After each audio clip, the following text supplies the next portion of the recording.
J.V. Stalin. A reply to Social Democrat. See footnote 1. August 15, 1905.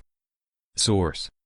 Works, Volume 1, November 1901 to April 1907. Publisher. Foreign Languages Publishing House, Moscow, 1954. First of all, I must apologize to the reader for being late with this reply.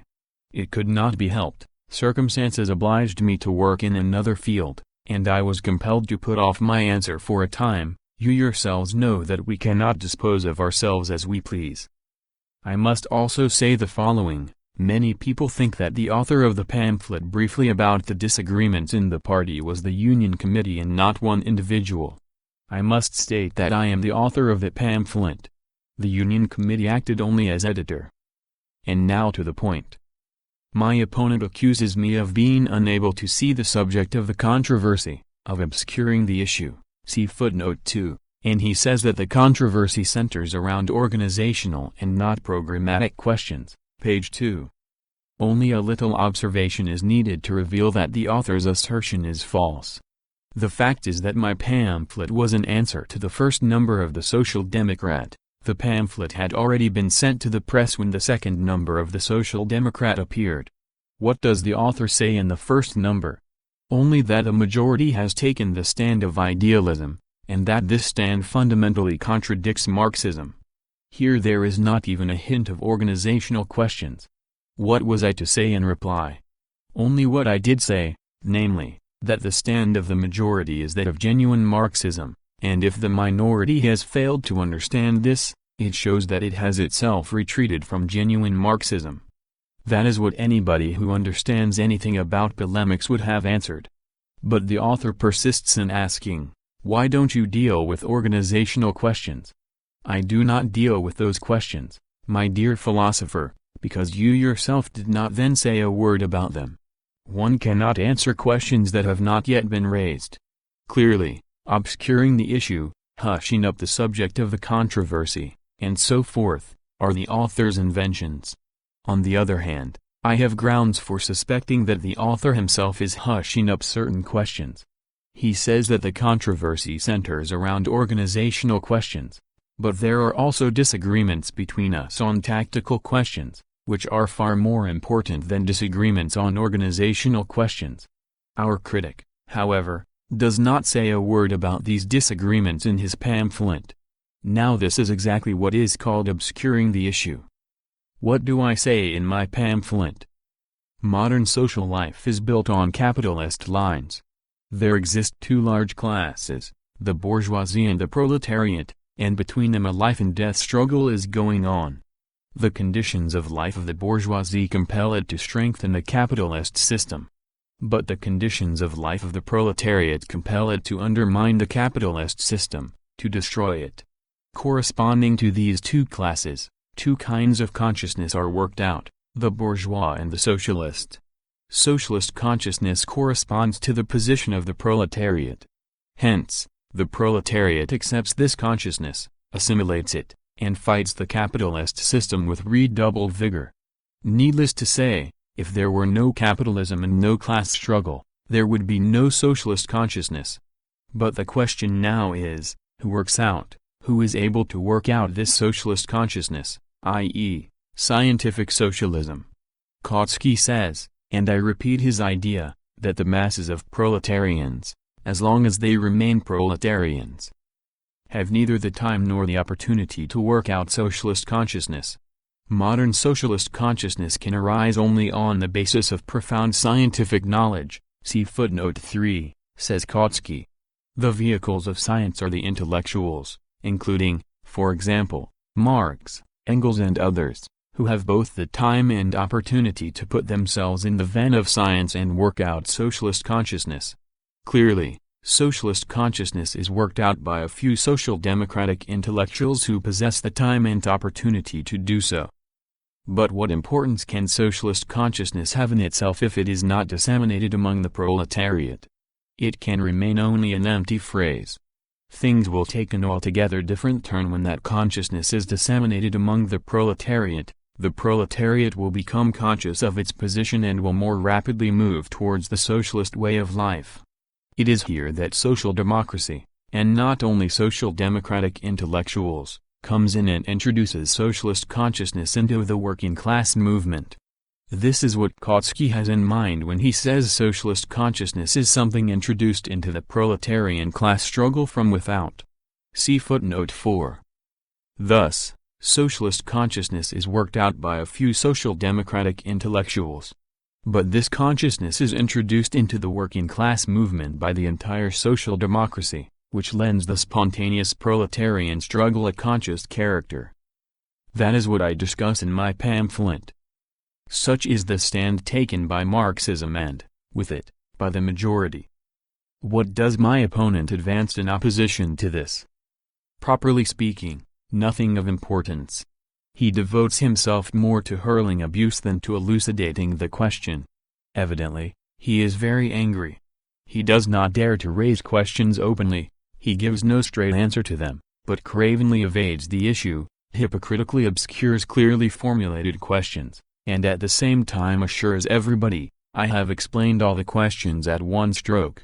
Thus, for example, the author does not even raise the question of the elaboration of socialist consciousness, and does not dare to say openly whose side he takes on this question, Kautsky's or the economists'. True, in the first number of the Social Democrat our critic made rather bold statements. At that time he openly spoke in the language of the economists. But what can one do? Then he was in one mood, now he is in a different mood, and instead of criticizing, he evades this issue. Perhaps because he realizes that he is wrong, but he does not dare openly to admit his mistake. In general, our author has found himself between two fires. He is at a loss as to which side to take. If he takes the side of the economists he must break with Kautsky and Marxism, which is not to his advantage. If, however, he breaks with economism and takes Kautsky's side, he must subscribe to what a majority says, but he lacks the courage to do this. And so he remains between two fires. What could our critic do? He decided that the best thing is to say nothing, and, indeed, he cravenly evades the issue that was raised above. What does the author say about introducing consciousness? Here, too, he betrays the same vacillation and cowardice. He shuffles the question and declares with great aplomb, Kautsky does not say that intellectuals introduce socialism into the working class from without. Page 7. Excellent, but neither do we Bolsheviks say that, Mr. Critic. Why did you have to tilt at windmills? How is it you cannot understand that in our opinion, the opinion of the Bolsheviks, socialist consciousness is introduced into the working class movement by social democracy, see footnote 5, and not only by social democratic intellectuals? Why do you think that the Social Democratic Party consists exclusively of intellectuals? Do you not know that there are many more advanced workers than intellectuals in the ranks of social democracy?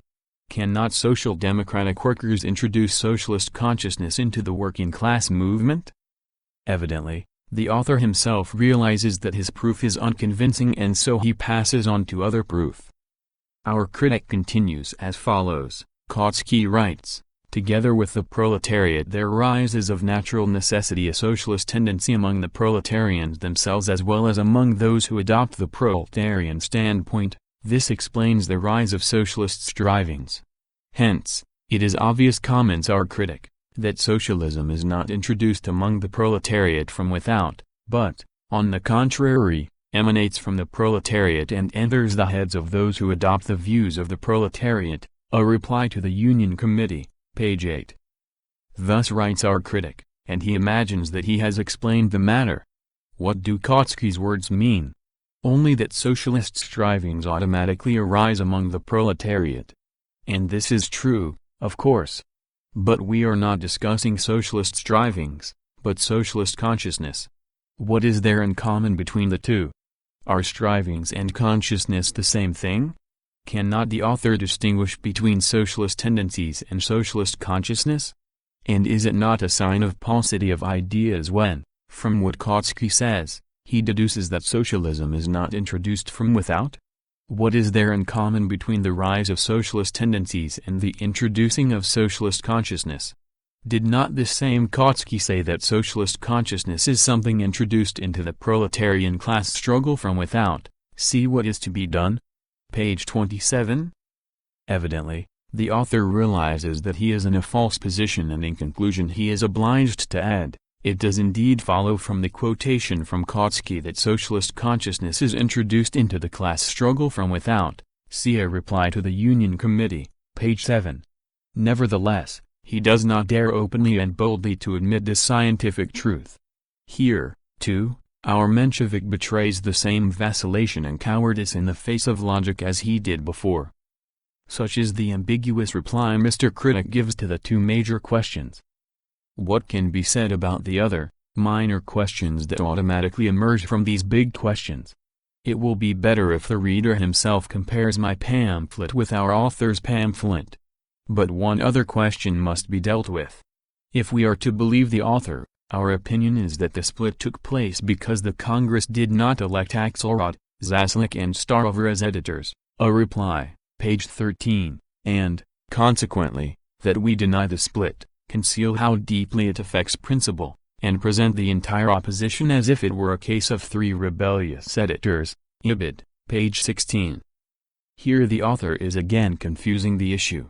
As a matter of fact, two questions are raised here, the cause of the split, and the form in which the disagreements manifested themselves. To the first question I give the following straight answer: it is now clear on what grounds the disagreements in the party arose.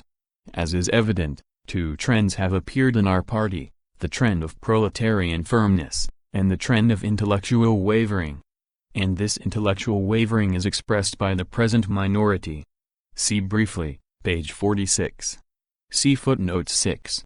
As you see, here I attribute the disagreements to the existence of an intellectual and a proletarian trend in our party, and not to the conduct of Martov Axelrod. The conduct of Martov and the others is merely an expression of intellectual wavering. But evidently, our Menshevik failed to understand this passage in my pamphlet. As regards the second question, I did, indeed, say, and always shall say, that the leaders of the minority shed tears over front seats and lent the struggle within the party precisely such a form. Our author refuses to admit this. It is, nevertheless, a fact that the leaders of the minority proclaimed a boycott of the party, openly demanded seats on the Central Committee, on the Central Organ and on the Party Council, and, in addition, declared, "We present these terms as the only ones that will enable the party to avoid a conflict which will threaten its very existence." See commentary, page 26. What does this mean if not that the leaders of the minority inscribed on their banner, not an ideological struggle, but a struggle for seats? It is common knowledge that nobody prevented them from conducting a struggle around ideas and principles. Did not the Bolsheviks say to them, "Establish your own organ and defend your views, the party can provide you with such an organ"? See commentary. Why did they not agree to this if they were really interested in principles and not in front seats? We call all this the political spinelessness of the Menshevik leaders. Do not be offended, gentlemen, when we call a spade a spade. Formerly, the leaders of the minority did not disagree with Marxism and Lenin on the point that socialist consciousness is introduced into the working class movement from without. See the programmatic article in Iskra, number 1. But later they began to waver and launched a struggle against Lenin, burning what they had worshipped the day before. I called that swinging from one side to another. Do not be offended at this either, Messieurs Mensheviks. Yesterday you worshipped the centers and hurled thunderbolts at us because, as you said, we expressed lack of confidence in the Central Committee. But today you are undermining not only the centers, but centralism. See the first All-Russian Conference. I call this lack of principle, and I hope you will not be angry with me for this either, Messieurs Mensheviks. If we combine such features as political spinelessness, fighting for seats, vacillation, lack of principle and others of the same kind, we shall get a certain general feature known as intellectual wavering, and it is primarily intellectuals who suffer from this. Clearly, intellectual wavering is the ground, the basis, on which fighting for seats, lack of principle, and so forth, arise. The vacillation of the intellectuals, however, springs from their social position. That is how we explain the party split. Do you understand at last, dear author, what difference there is between the cause of the split and the forms it assumes? I have my doubts. Such is the absurd and ambiguous stand taken by the Social Democrat and its queer critic. On the other hand, this critic displays great daring in another field. In his pamphlet of 8 pages, he manages to tell 8 lies about the Bolsheviks, and such lies that they make you laugh. You do not believe it? Here are the facts.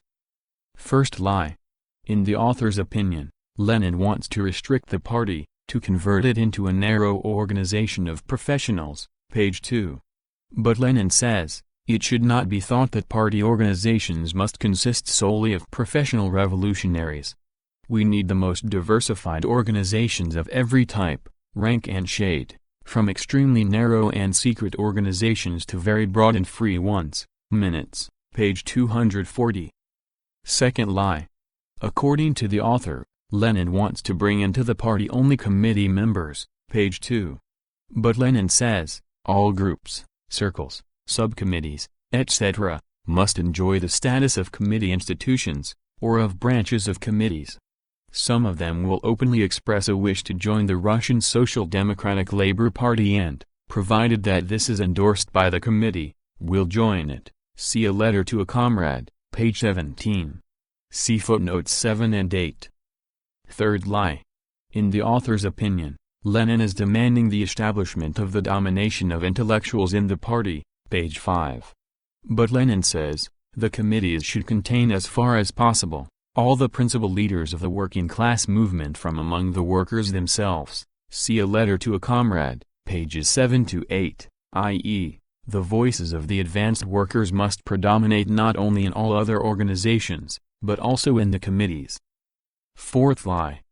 The author says that the passage quoted on page 12 of my pamphlet, the working class spontaneously gravitates towards socialism, etc., is entirely a fabrication, page 6. As a matter of fact, I simply took and translated this passage from What Is to Be Done? This is what we read in that book, on page 29. The working class spontaneously gravitates towards socialism, but the more widespread, and continuously revived in the most diverse forms, bourgeois ideology nevertheless spontaneously imposes itself upon the working class still more. This is the passage that is translated on page 12 of my pamphlet. This is what our critic called a fabrication. I do not know whether to ascribe this to the author's absent-mindedness or chicanery. Fifth lie. In the author's opinion, Lenin does not say anywhere that the workers strive towards socialism of natural necessity, page 7. But Lenin says that the working class spontaneously gravitates towards socialism. What is to be done? Page 29. Sixth lie.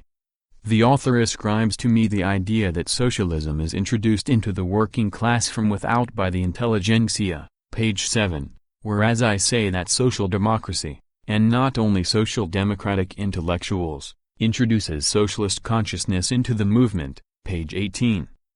Seventh lie. In the author's opinion, Lenin says that socialist ideology arose quite independently of the working class movement, page 9. But such an idea certainly never entered Lenin's head.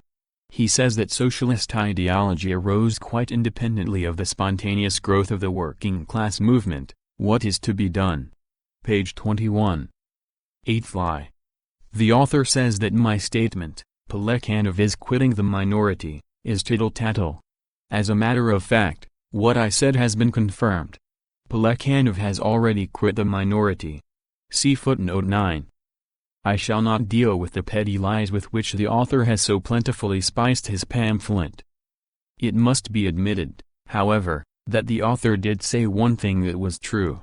He tells us that when any organization begins to engage in tittle-tattle, its days are numbered, page 15. This is the downright truth, of course. The only question is, who is engaging in tittle-tattle, the Social Democrat and its queer knight, or the Union Committee? We leave that to the reader to decide. One more question and we have finished. The author says with an air of great importance, The Union Committee reproaches us for repeating Plekhanov's ideas. We regard it as a virtue to repeat the ideas of Plekhanov, Kautsky and other equally well-known Marxists, page 15.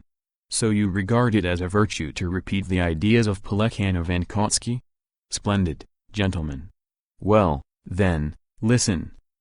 Kautsky says that socialist consciousness is something introduced into the proletarian class struggle from without and not something that arose out of it spontaneously. See passage quoted from Kautsky in What is to be Done?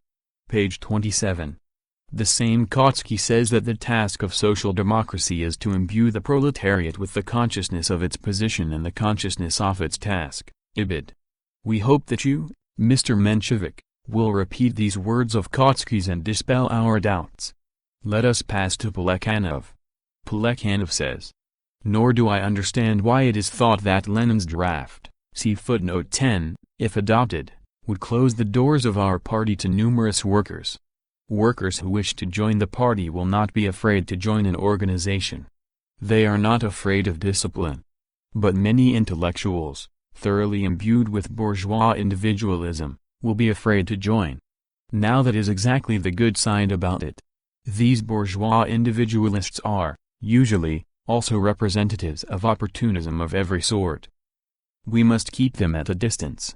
Lenin's draft may serve as a barrier against their invasion of the party, and for that reason alone all opponents of opportunism should vote for it. See minutes, page 246. We hope that you, Mr. Critic, will throw off your mask and with proletarian straightforwardness repeat these words of Plekhanov's. If you fail to do this, it will show that your statements in the press are thoughtless and irresponsible. Notes. 1. J. V. Stalin's article A Reply to Social Democrat, published in number 11 of Proletariatis Brdzilla, met with a lively response in the Bolshevik Center abroad. Briefly summing up the gist of the article, V. I.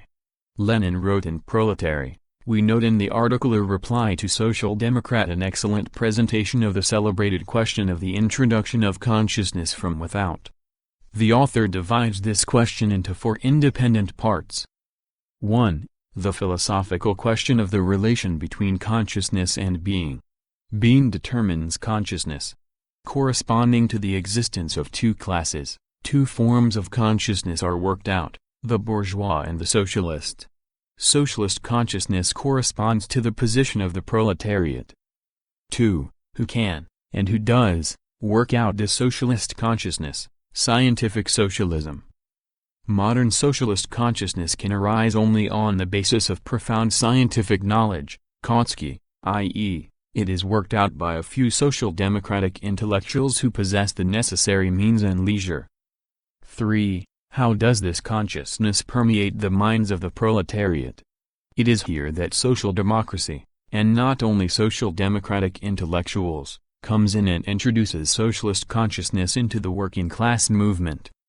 4. What does social democracy meet with among the proletariat when it goes among them to preach socialism? An instinctive striving towards socialism.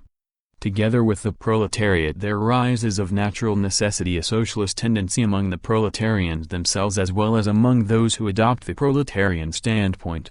This explains the rise of socialist strivings. Kautsky. From this the Mensheviks draw the following ridiculous conclusion, hence it is obvious that socialism is not introduced among the proletariat from without, but, on the contrary, emanates from the proletariat and enters the heads of those who adopt the views of the proletariat. C. V. I. Lenin, Works, 4th Russian edition, Volume 9, page 357. 2. See a Reply to the Union Committee. A Reply to the Union Committee was published as a supplement to number 3 of the Social Democrat of June 1, 1905. It was written by N. Jordania, the leader of the Georgian Mensheviks, whose views had been subjected to scathing criticism by J. V. Stalin in his pamphlet briefly about the disagreements in the party and in other works. 3. C. K. Kautsky's article quoted in What is to be Done? Page 27. 4. Ibid. 5. See briefly about the disagreements in the party, page 18. See present volume, page 104. Editor's note. 6. See present volume, page 132. Editor's note. 7. As you see, in Lenin's opinion, organizations may be accepted into the party not only by the Central Committee, but also by local committees. 8. C.V.I. Lenin, Works, 4th Russian edition, volume 6, page 219. 9. And yet the author has the audacity to accuse us, in number 5 of the Social Democrat, of having distorted the facts concerning the Third Congress. 10.